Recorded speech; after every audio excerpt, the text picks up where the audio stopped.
आज उसी के नाम पर एक औरत ने रच डाली है ऐसी चाल जो तेरे पूरे जीवन को अंधकार में धकेल रही है। हर उपाय उल्टा पड़ रहा है और नीम करौरी बाबा की कृपा से आज सच्चाई तेरे सामने जरूर खुलेगी।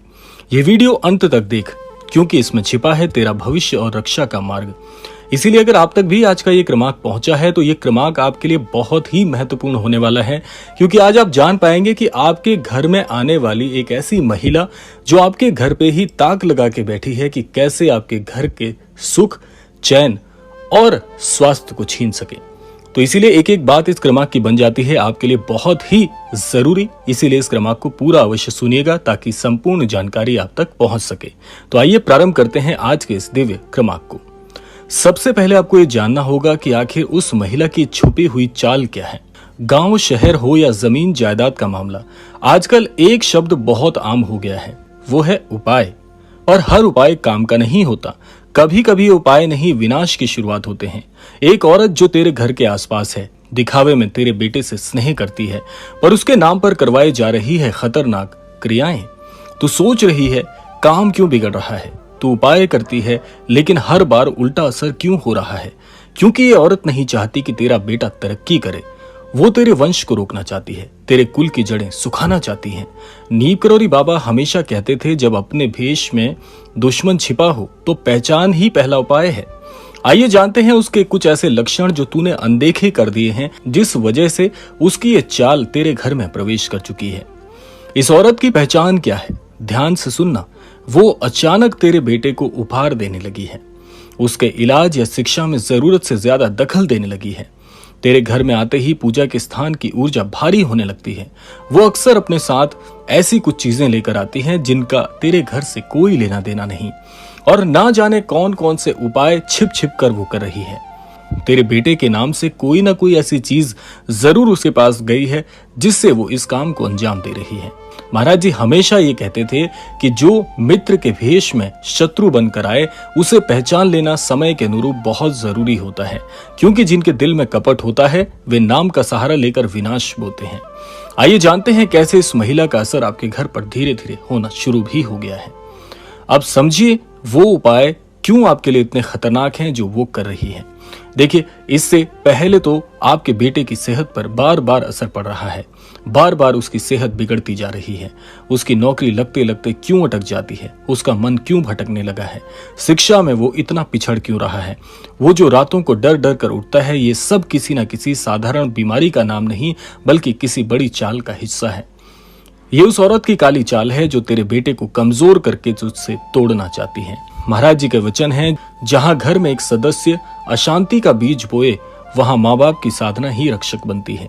आइए जानते हैं अब महाराज जी की दृष्टि से कैसे इस चीज का समाधान किया जा सकता है। सबसे पहला उपाय आपको बड़े ध्यान से सुनना है कि अपने बेटे के नाम पर किसी भी बाहरी व्यक्ति को कोई उपाय, दान, पूजा या किसी भी प्रकार की क्रिया में शामिल होने की अनुमति बिल्कुल मत दीजिएगा। दूसरा उपाय है, रोज अपने बेटे का नाम लेकर श्री हनुमान चालीसा का पाठ करें और अपने बेटे के मुख से भी जरूर कराएं।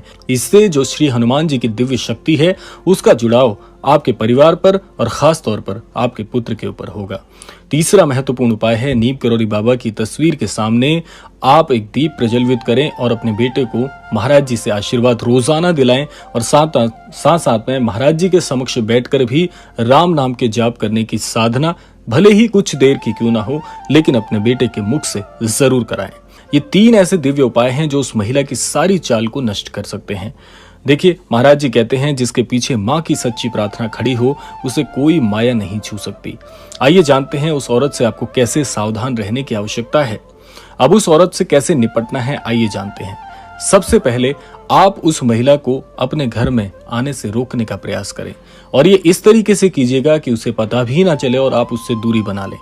दूसरा है कि आप उसे अपने घर में किसी भी प्रकार की खाने पीने की चीज ना लाने दीजिए। अगला है, अगर वो कुछ तेरे बेटे के भले के लिए लाए तो सीधे इनकार कर दीजिए।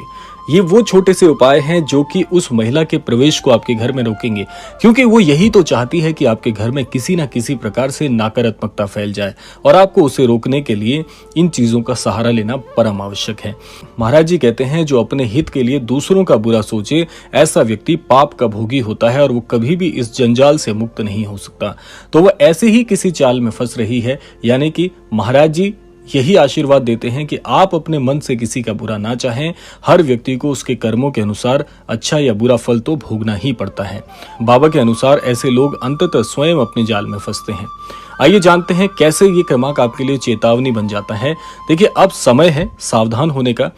तेरे बेटे के नाम पर किए गए हर ऐसे उपाय जो आज ही महाराज जी का नाम लेने से बंद हो जाएंगे, इसीलिए महाराज जी की शरण में आपको और आपके परिवार को आना परम आवश्यक है।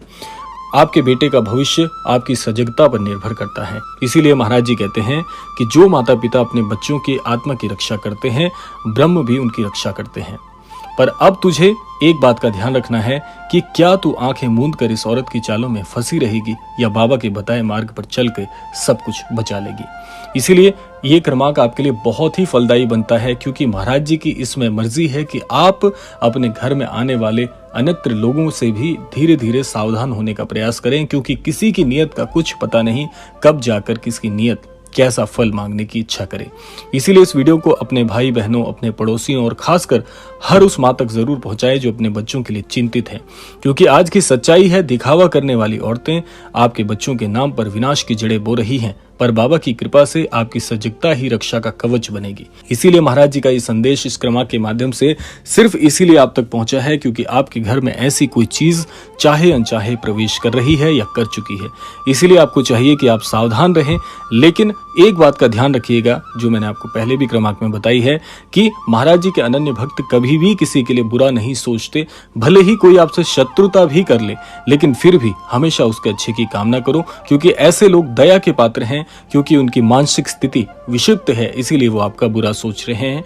इसीलिए महाराज जी से यही प्रार्थना करिएगा कि उन्हें भी सन्मति और सन्मार्ग की ओर लेकर आएं।